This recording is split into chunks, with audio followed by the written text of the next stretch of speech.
I've spent the better part of my life traveling through ruins. Not just physical ruins, though I've walked through plenty of those, but conceptual ones. The ruins of ideologies, of certainties, of worlds that never quite ended but somehow stopped making sense. And everywhere I go, I find the same curious phenomenon.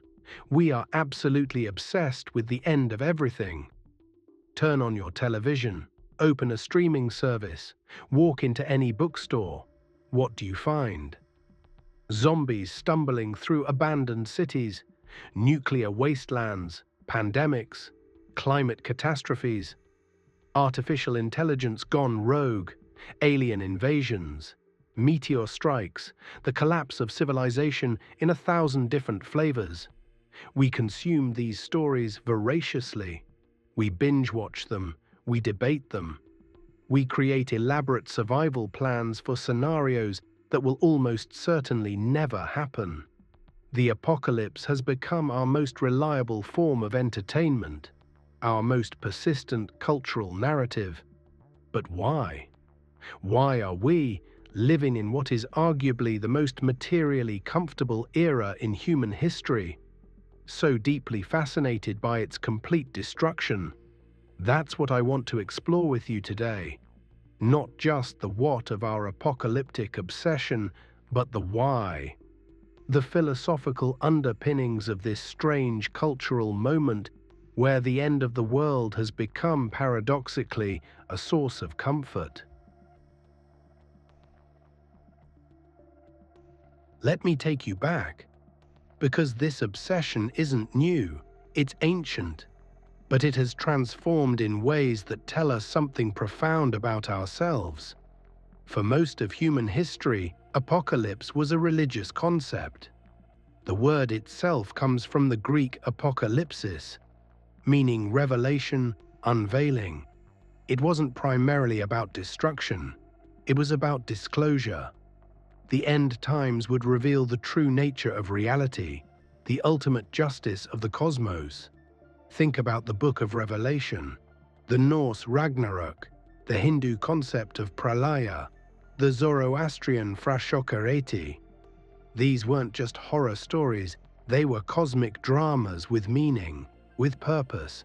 The world would end, yes, but it would end for something, for judgment, for renewal, for the triumph of good over evil, or at least for the restoration of cosmic order. The apocalypse was teleological. It had a telos, an end goal. It was the final chapter in a story that made sense. But something changed.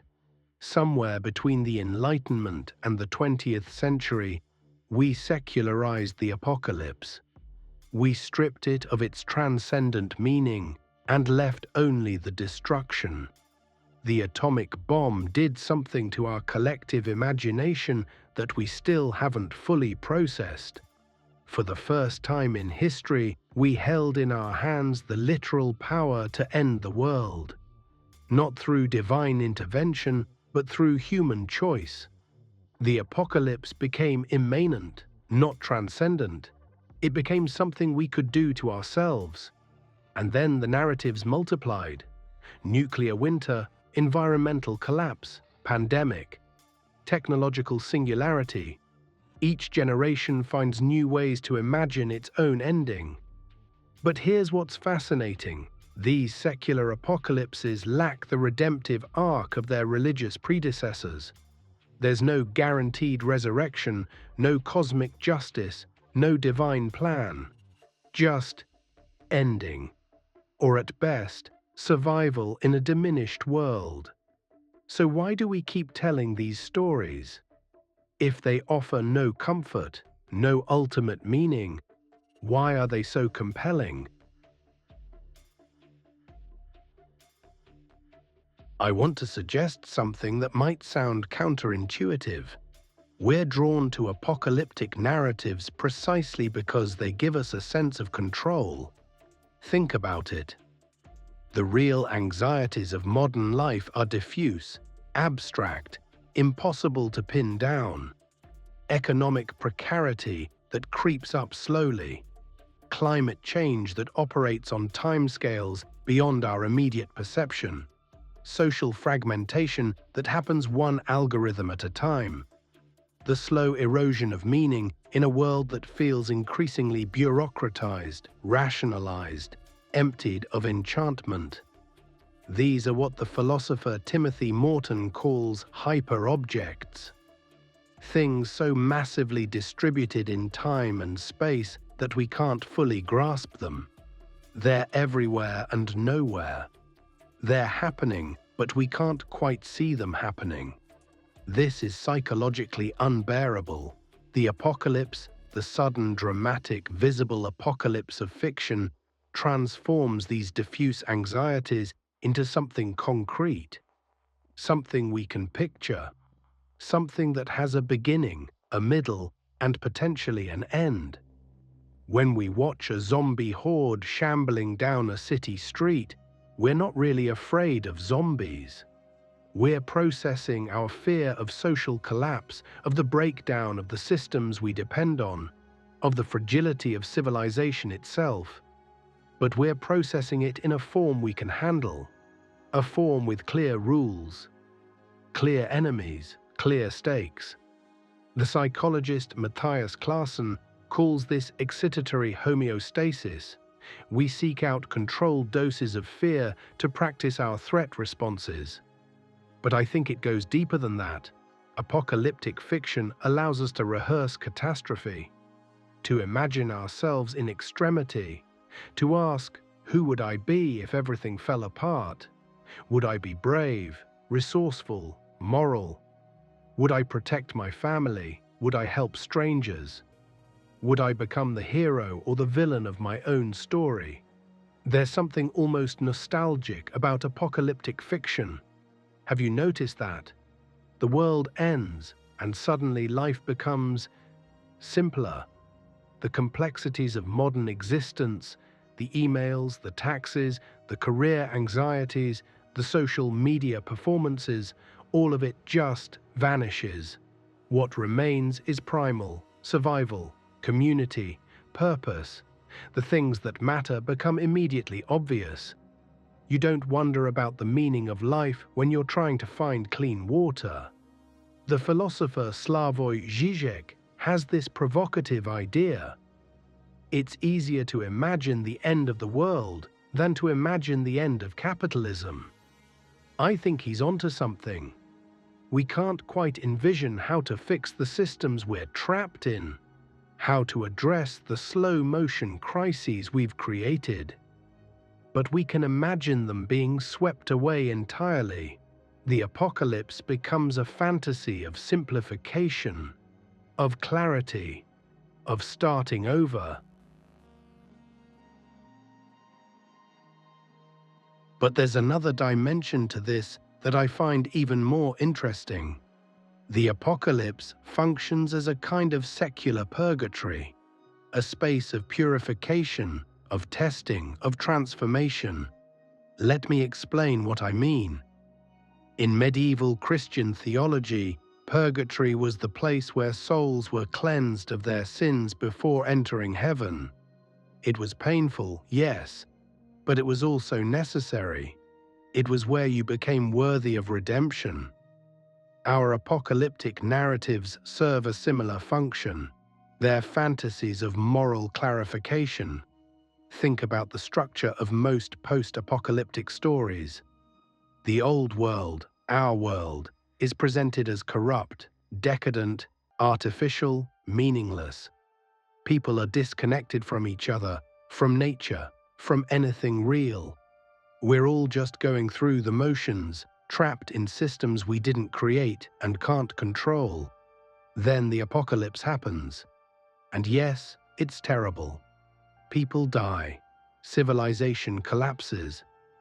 But for those who survive, they discover something they'd lost. Authenticity, purpose, genuine human connection, the ability to affect their world directly, to see the consequences of their actions. The philosopher Byung-Chul Han talks about how modern life has become a burnout society. We're exhausted not by external oppression, but by the pressure to constantly optimize ourselves, to perform, to compete. We're tired of being entrepreneurs of our own lives.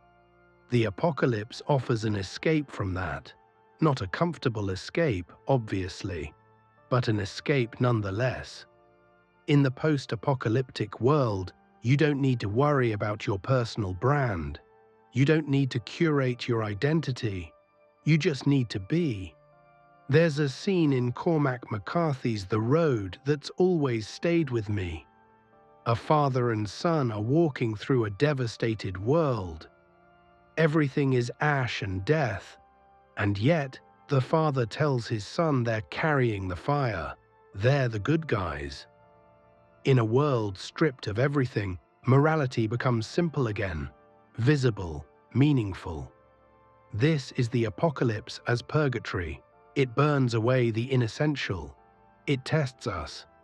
And in that testing, we discover who we really are. But here's the uncomfortable question. What does it say about us that we need to imagine the death of billions to fantasize about living authentically? What does it say about our civilization that we can only imagine meaningful existence in its ruins? The cultural critic Mark Fisher, before his death, wrote about capitalist realism, the sense that capitalism has colonized our imagination so completely that we can't envision any alternative within the current system. We can only imagine alternatives after the system has been destroyed. Our apocalyptic obsession might be a symptom of a deeper crisis, a crisis of imagination. We know something is wrong, we feel it, but we can't picture how to fix it. So instead we picture it ending. And in that ending, we find a strange kind of hope. Here's the paradox at the heart of our apocalyptic moment. These stories of total destruction are, in a weird way, optimistic.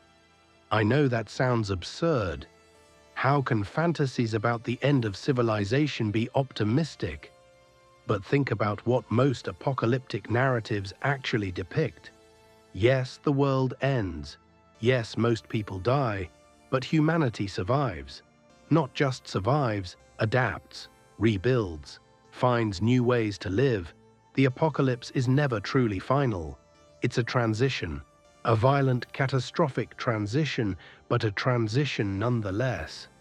From one world to another, from one way of being to another. This is fundamentally hopeful. It suggests that we're resilient, that we're adaptable, that even in the worst possible circumstances, we'll find a way forward. Compare this to the real existential threat we face, not sudden apocalypse, but slow decline, not dramatic collapse, but gradual degradation. The world doesn't end with a bang, but with a whimper.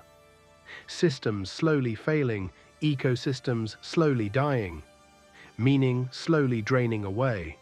That's much harder to narrativize, much harder to find hope in. The apocalypse gives us a story we can tell about change, radical, total change.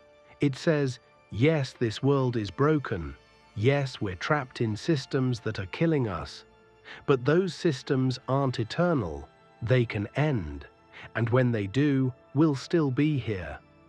In this sense, apocalyptic fiction is the mythology of an age that has lost faith in progress but hasn't quite given up on the future. We can't believe in gradual improvement anymore. That narrative has failed us too many times. But we can believe in survival, in resilience, in the human capacity to endure and rebuild. The philosopher Catherine Keller talks about apocalypse in its original sense, as unveiling, as revelation. She suggests we need to reclaim this meaning. The apocalypse isn't the end of the world, but the end of a world, the end of a particular way of organizing reality.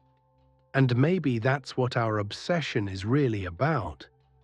Not a death wish, but a transformation wish. We sense that the world as it's currently structured is unsustainable, unjust, unfulfilling. We can't quite articulate what should replace it. But we know something has to give. The apocalypse is our way of imagining that giving, that breaking, that opening up of possibility. I started by asking why we're so obsessed with the end of the world. And I think the answer is this: because we're living through the end of a world. Not the world, but a world. A particular configuration of meaning, power, and possibility that's reaching its limits. We feel this, we know this, but we don't have the language or the imagination to articulate what comes next. So we tell stories about endings, about collapse, about survival, about finding meaning in ruins. These stories aren't predictions. They're not even really warnings, most of them. They're expressions of a deep, inchoate sense that things cannot continue as they are. That change is coming, whether we choose it or not. The question isn't whether we'll face apocalypse. In a sense, we're already in one, a slow-motion apocalypse of climate, of democracy, of meaning itself. The question is what we do with that, how we respond, what we build in the ruins of the old certainties. Our apocalyptic narratives are rehearsals, practice runs, ways of preparing ourselves psychologically for a world that's already changing around us. But here's what I've learned in my years of wandering through ruins, both literal and metaphorical. Endings are never as clean as we imagine them, and beginnings are never as clear. We're always living in the middle of things, in the messy, ambiguous space between what was and what will be. The apocalypse we need isn't the one in our fictions, sudden, dramatic, clarifying. It's the one we're already living through, the slow unveiling of a new world within the shell of the old, the gradual, difficult work of imagining and building alternatives. That's harder to make into entertainment, but it's the only apocalypse that matters. Thanks for thinking through this with me. Until next time, keep questioning, keep wondering, and keep carrying the fire, whatever that means to you.